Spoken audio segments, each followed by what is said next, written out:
Masterclass de trading privé eToro, Gibbs 911, toujours Popular Investor, partenaire eToro et le guide complet du trading crypto pour les débutants. Troisième vidéo. Et bien, comme je vous le disais à la deuxième vidéo, n'hésitez pas à me laisser bien sûr des likes si vous aimez la vidéo, mais également des commentaires qui m'aideront à améliorer les prochaines formations et à me dire un petit peu si vous auriez plutôt aimé une orientation dans un sens ou dans l'autre des vidéos. Le qualitatif arrivera bien sûr au fur et à mesure de la prise en compte de vos commentaires. Donc dans ce chapitre 3, nous allons regarder un petit peu tout ce qui est trading et tout ce qui est stratégie d'investissement. Vous savez tous maintenant, c'est toujours Cédric, toujours trader depuis de nombreuses années, consultant en crypto-monnaie pour des entreprises mais également des privés. Nous continuons à avoir un wallet sur eToro en tant que Popular Investor que vous pouvez bien évidemment copier. Et nous utilisons en particulier l'indicateur Gibbs 911. Aujourd'hui, la version 5 que je mets à disposition de la Crypto Family et de tous les membres de la formation. Alors en fait, pour parler de stratégie de trading, il faut déjà savoir ce qu'est une stratégie.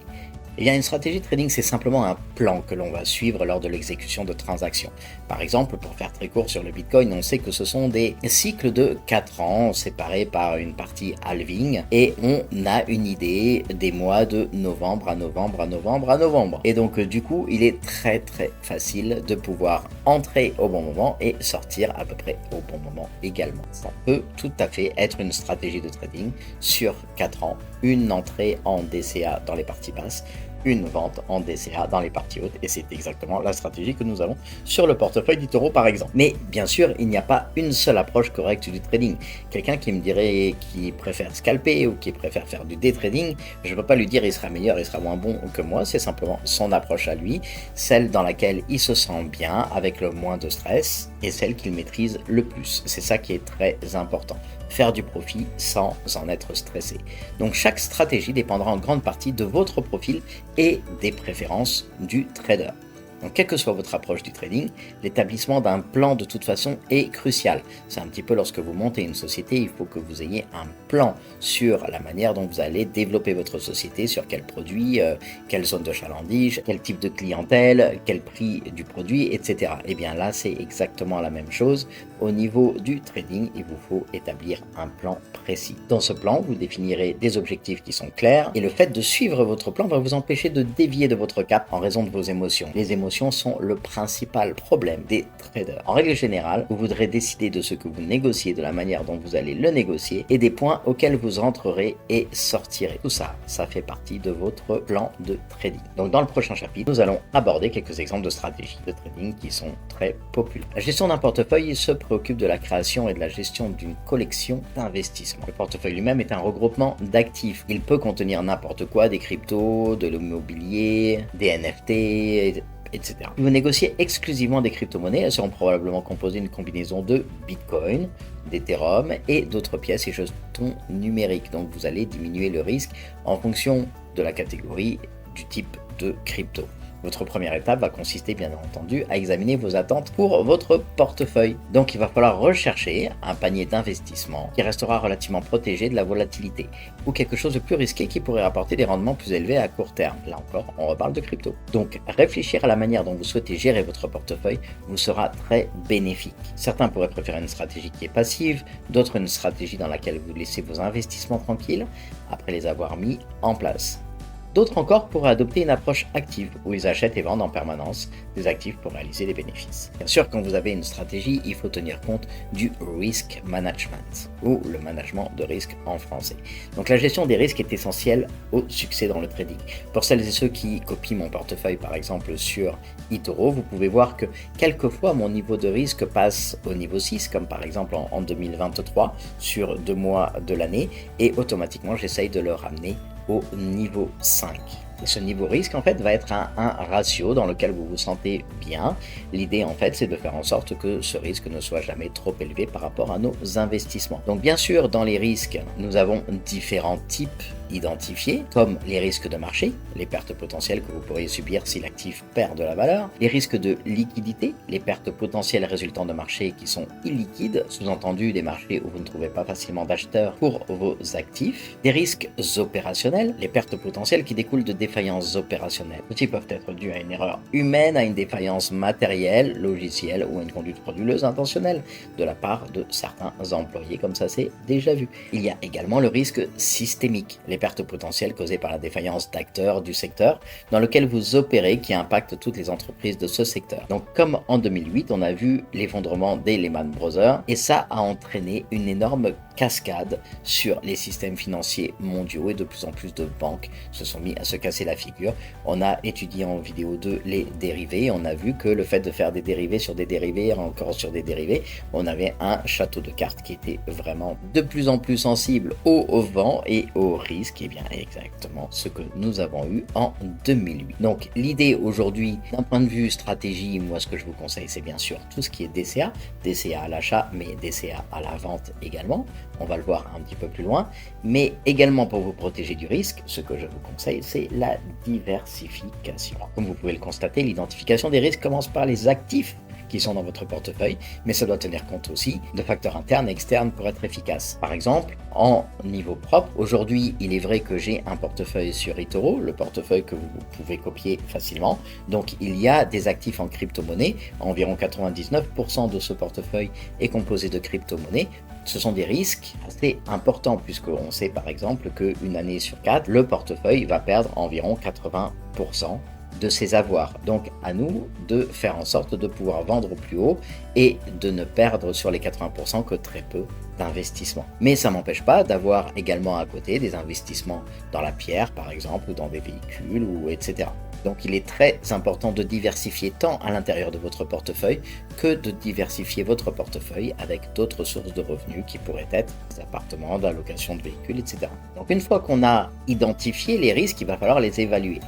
Il va falloir vérifier à quelle fréquence est-ce qu'on est susceptible de les rencontrer. Je vous parlais par exemple de la crypto tout à l'heure sur le bear market. Le bear market, vous allez le rencontrer une année environ sur 4 ans.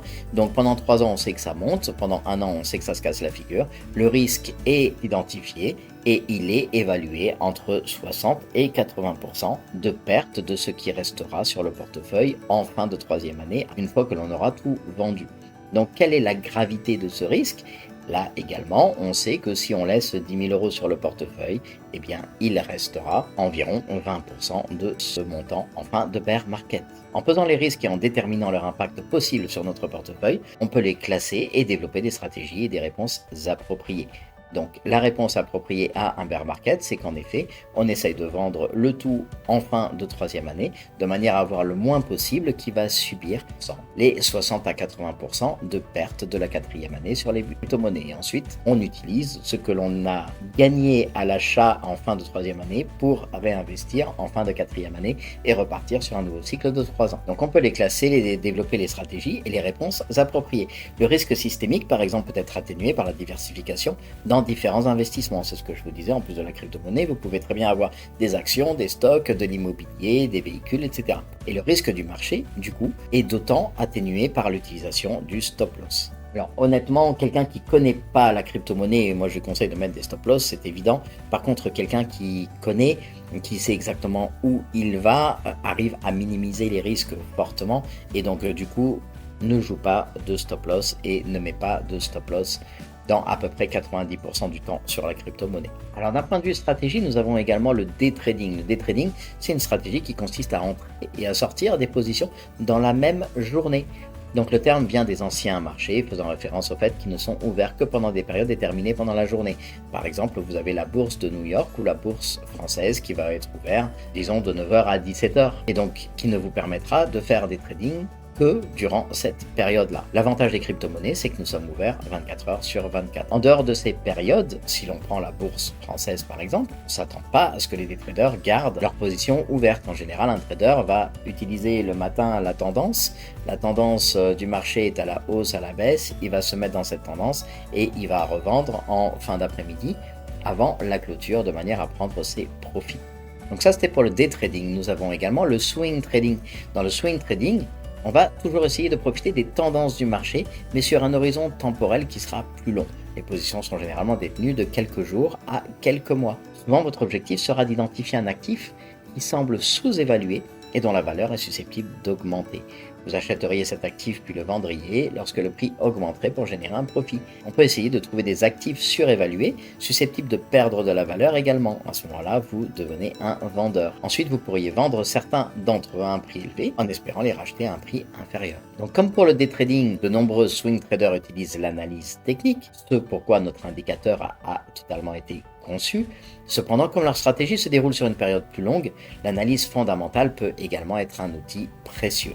Et notre indicateur, par exemple, j'ai l'habitude de dire que moi j'utilise sur des bougies 3 jours. Pourquoi? Parce que ça filtre énormément le bruit du marché et lorsqu'il y a une nouvelle annoncée par Jérôme Powell qui fait bouger le SP500 et le Nasdaq, qui entraîne en même temps la crypto, ça ne nous pose pas de problème d'avoir 4 ou 5% de recul net sur la crypto, puisque de toute façon, nous sommes à moyen long terme sur plusieurs mois, 3 mois. Donc on sait que si on perd 4 à 5% aujourd'hui parce qu'il y a une mauvaise news, on sait que d'ici 3-4 jours, la news aura été absorbée par le marché et on repartira à la hausse. Donc sur une période de 3 jours, par exemple en unité de temps, cette baisse de 4 à 5% ne va quasiment pas apparaître. Donc le swing trading tendance à être une stratégie qui est plus conviviale pour les débutants. En effet, il y a beaucoup moins de stress à se dire je rentre dans la position, je sors de la position, parce qu'un day trader peut très bien aller jusqu'à 4, 5, 6 trades dans la journée, donc il y a beaucoup plus de risques. Un swing trader, lui, va rentrer lorsqu'il pense que le marché est bien et d'ici quelques semaines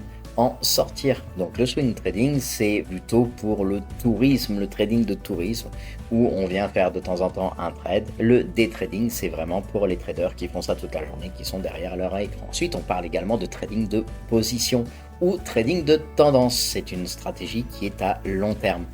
Les commerçants, par exemple, achètent des actifs à conserver pendant de longues périodes. Quand je dis long, ça peut être en mois ou en années. Leur objectif est de réaliser un profit en vendant ces actifs à un prix plus élevé à l'avenir. Ce qui distingue les trades de position des swing trades à long terme, c'est la raison d'être du placement du trade. Les traders de position sont préoccupés par les tendances qui peuvent être observées sur de longues périodes. Ils essaieront de profiter de la direction générale du marché. Les swing traders, eux, cherchent généralement à prédire les oscillations du marché, qui ne sont pas nécessairement en corrélation avec la tendance générale. Je vous l'avais dit dans la vidéo 1, nous avons un marché qui est à 80% en range et à 20% en tendance haussière ou baissière.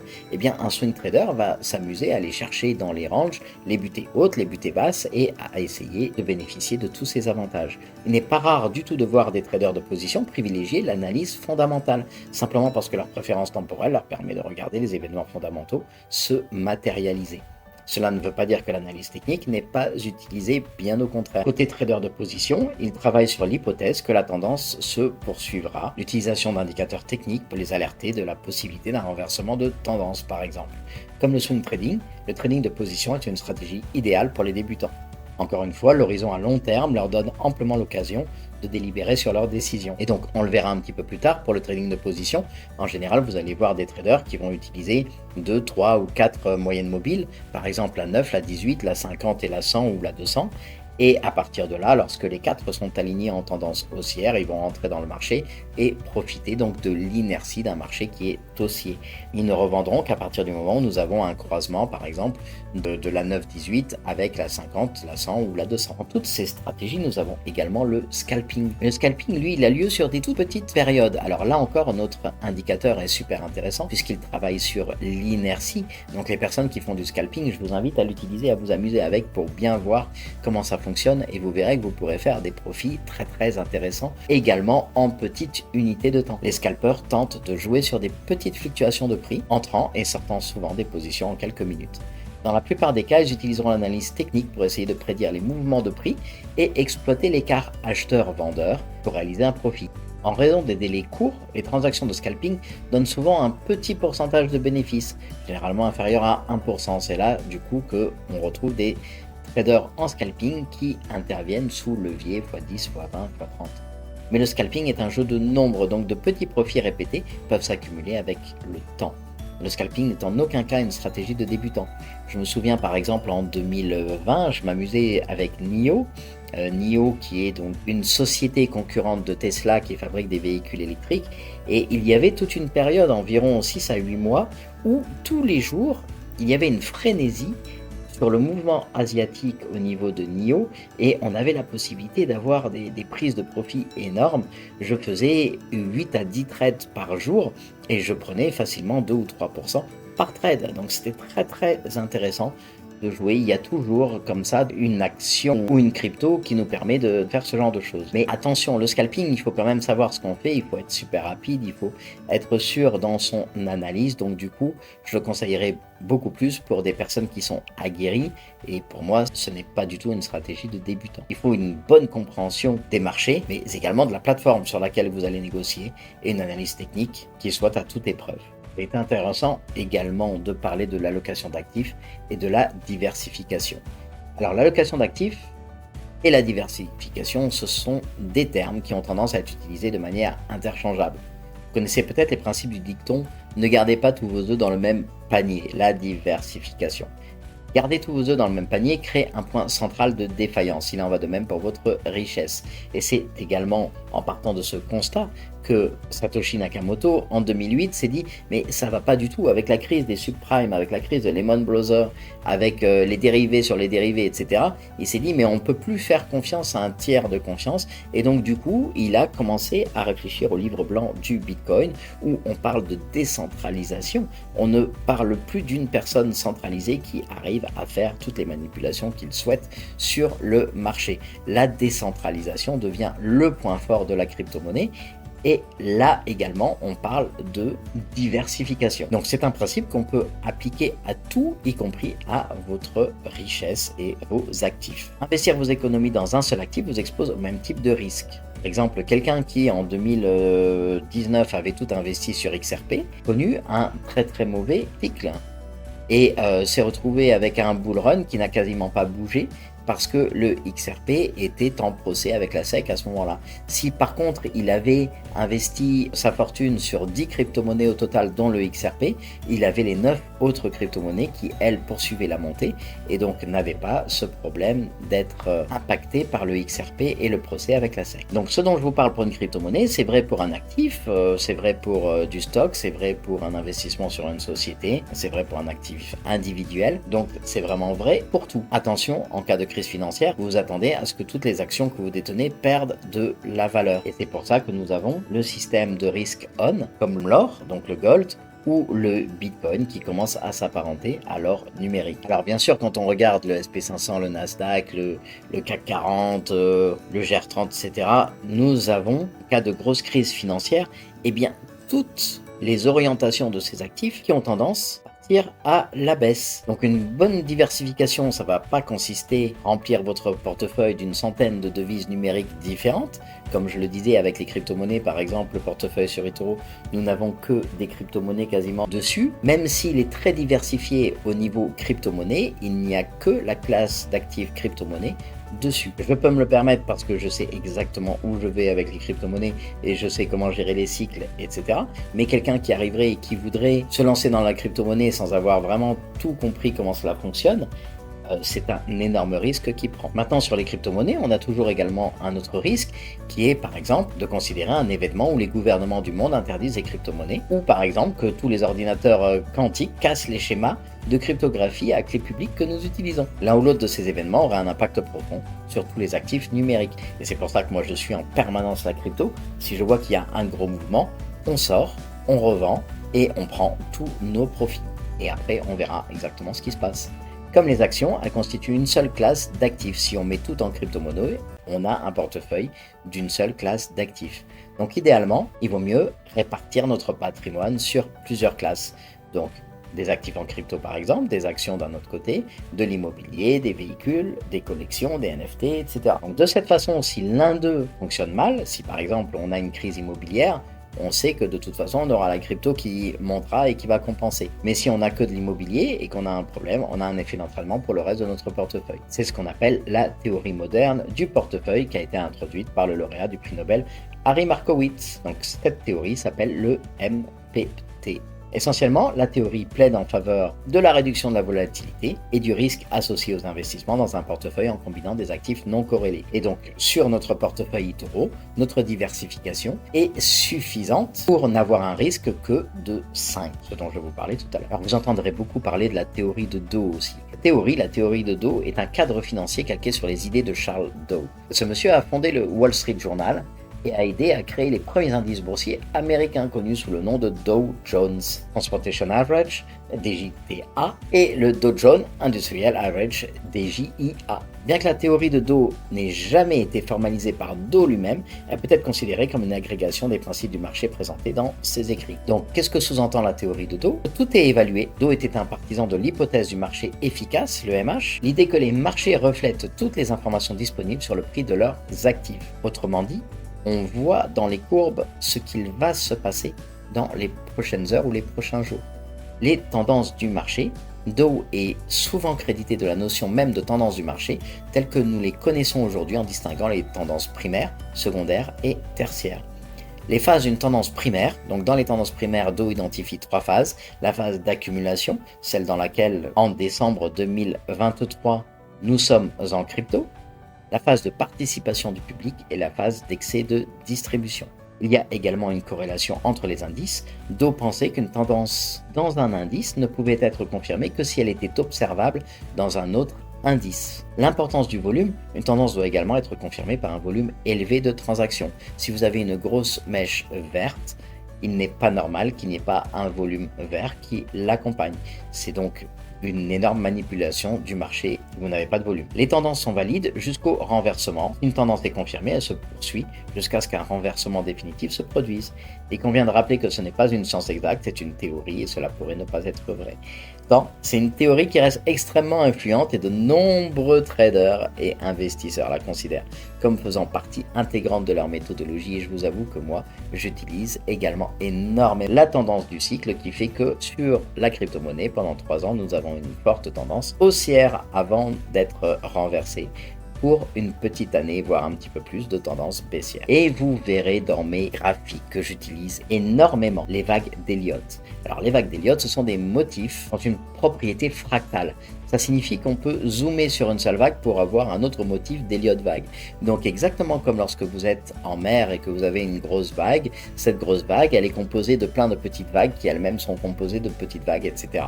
Et bien alternativement, on peut effectuer un zoom arrière pour constater que le modèle que vous avez examiné est également une seule vague d'un plus grand cycle de vagues Elliott. Donc l'Elliott Wave Theory rencontre des critères mitigés.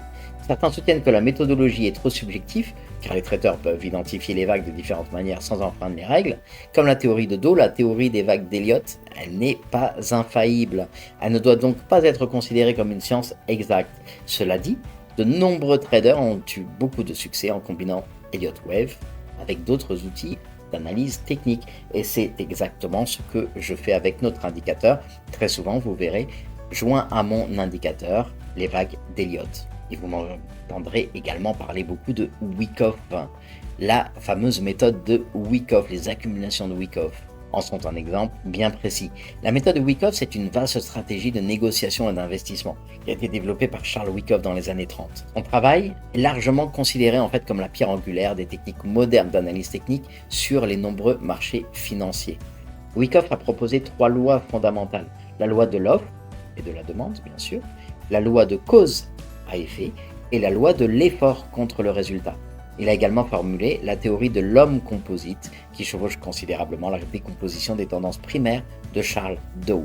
Donc son travail, M. Wyckoff, dans ce domaine est particulièrement précieux pour les traders de crypto-monnaies. Sur le plan pratique, la méthode de Wyckoff elle-même est une approche en 5 étapes du trading. En gros, on a la première étape qui va être de déterminer la tendance, à quoi ressemble-t-elle actuellement et où va-t-elle, identifier les atouts forts, évolue-t-il avec le marché ou en sens inverse, trouver des actifs avec une cause suffisante, y a-t-il une raison suffisante pour entrer dans la position, les risques en valent-ils la peine, évaluer la probabilité du mouvement, est-ce que les choses comme les tests d'achat et de vente de Wyckoff indiquent un mouvement possible et que suggèrent le prix et le volume. Est-ce que cet actif est prêt à faire une belle cassure et à nous emmener vers une nouvelle destination? Donc l'idée c'est de planifier son entrée et comment se présentent les actifs par rapport au marché général. Quel va être le meilleur moment pour entrer en position? La méthode Wyckoff a été introduite il y a près d'un siècle, mais elle reste très pertinente à ce jour. La portée des recherches de Wyckoff était vaste et ce qui précède ne doit donc pas être considéré comme un aperçu très condensé.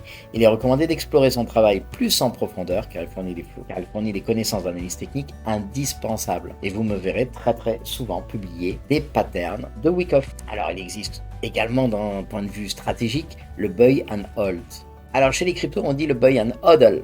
La stratégie acheter et conserver consiste tout simplement à acheter et à conserver un actif. Il s'agit d'un jeu passif à long terme où les investisseurs achètent l'actif puis le laissent tranquille, quelles que soient les conditions du marché. Si vous allez voir par exemple mon portefeuille sur eToro, vous verrez que j'ai une position de 2020 je crois sur le BNB et qui au plus bas du bear market de 2023 était encore à plus de 1000%. C'est ce que l'on appelle le buy and hodl. J'ai acheté en 2020 et malgré que l'on soit au plus bas, j'ai encore plus 1000%. Aujourd'hui, elle doit être à beaucoup plus de pourcentage déjà. Donc un bon exemple de cela dans l'espace cryptographique est ce que l'on appelle le hodling, qui fait généralement référence aux investisseurs qui peuvent acheter et conserver pendant des années au lieu de négocier activement. Alors en fait, vous allez vous demander d'où vient ce hodling. Hodling, en fait, c'est juste une inversion du L et du D. C'est pas une erreur, c'est vraiment le mot hold en anglais qui veut dire conserver, qui s'est transformé en hodl parce que au départ, il y a eu une erreur sur un des forums mythiques à l'époque de Satoshi Nakamoto.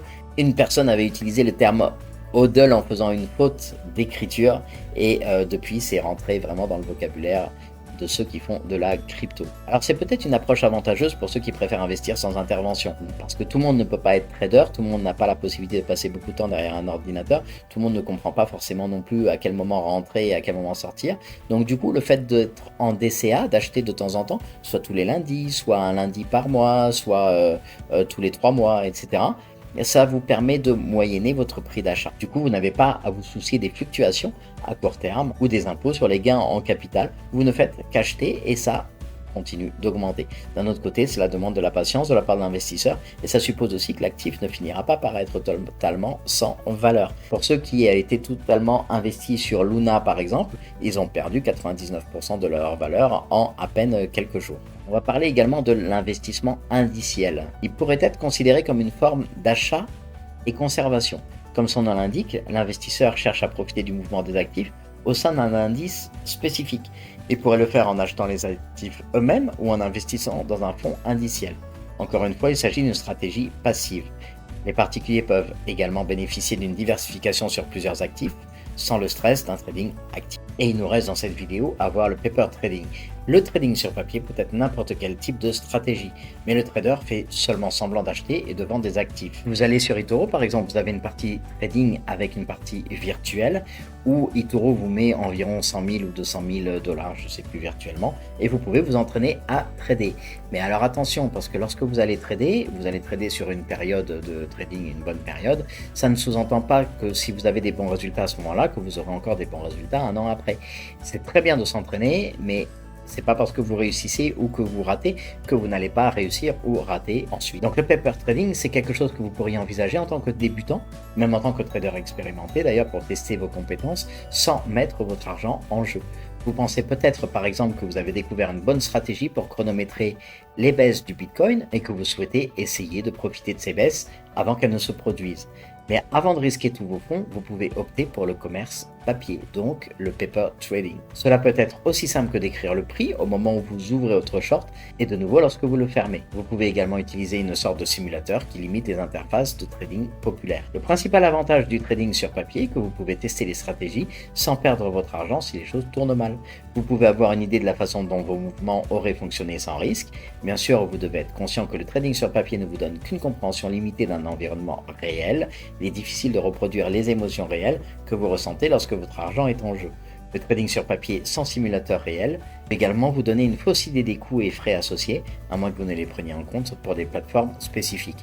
En effet, lorsque vous allez trader, il faut compter environ 2% en moyenne en fonction des différentes plateformes à enlever de vos profits. Donc si vous faites du trading sur une unité de temps à la minute par exemple et que vous allez réussir à obtenir 1% sur un trade, eh bien dites-vous bien que si vous n'avez fait que plus 1%, vous avez perdu 1% sur une prise d'intérêt de 2%, évidemment. Et merci à tous d'avoir suivi cette vidéo 3 de cette formation trading crypto. N'hésitez pas à me dire si vous avez des questions à les poser à la suite de cette vidéo, mais également à liker la vidéo et à me donner tous vos feedbacks, que je comprenne bien comment orienter les prochaines vidéos et comment améliorer encore la qualité de ce trading. Merci à vous.